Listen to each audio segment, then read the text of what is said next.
All right, President Trump today signing an executive order to strengthen the American fishing industry by, in part, reducing regulatory burdens. It comes as the New England Fishermen's Stewardship Association asked DOGE to help cut mountains of red tape and regulations within that industry.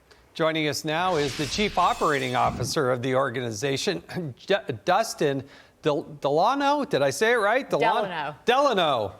Pardon me. Please tell us what the president did today is pretty important to your industry, but do you need more than that? Well, good evening. Thank you for having me. And absolutely, what the president did today is vital for our industry. It's great to see the president of the United States taking a look at commercial fishing. And what I want to say really about our letter to DOGE is we're not asking for the government to blow up NOAA. We're not asking for DOGE to completely disrupt everything, but we're asking that they look at, where money has been going. We really need the commercial fishing industry to be represented. We need to make American interests, back to the forefront. This is just a call to rethink how the United States can govern its fisheries.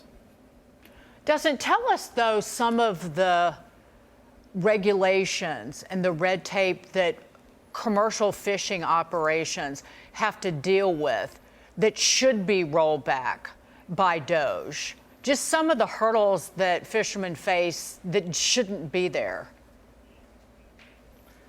Well, just for everybody's awareness, the U.S. seafood trade deficit is about $24 billion.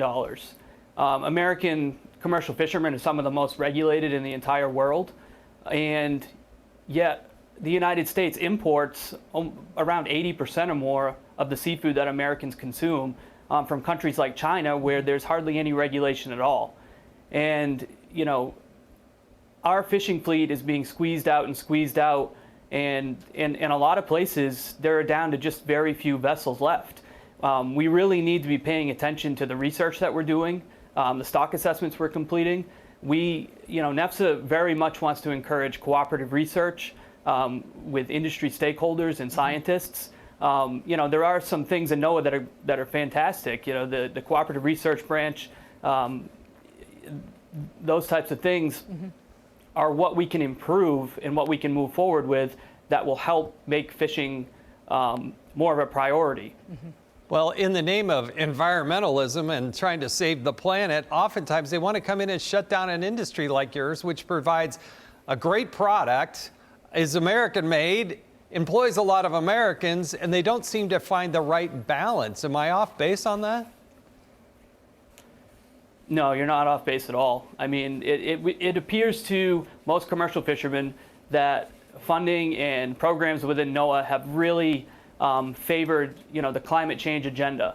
And I think at this point, we're hoping that this is the administration to see some changes. There have been some great people that have got into NOAA, some great political appointees, and this is an opportunity for us to, turn back to focusing on our fishing industry rather than just all the climate change issues. Let's reallocate some funding. Let's promote American seafood. Let's help rebuild our infrastructure on the coast. Let's help improve and rebuild vessels.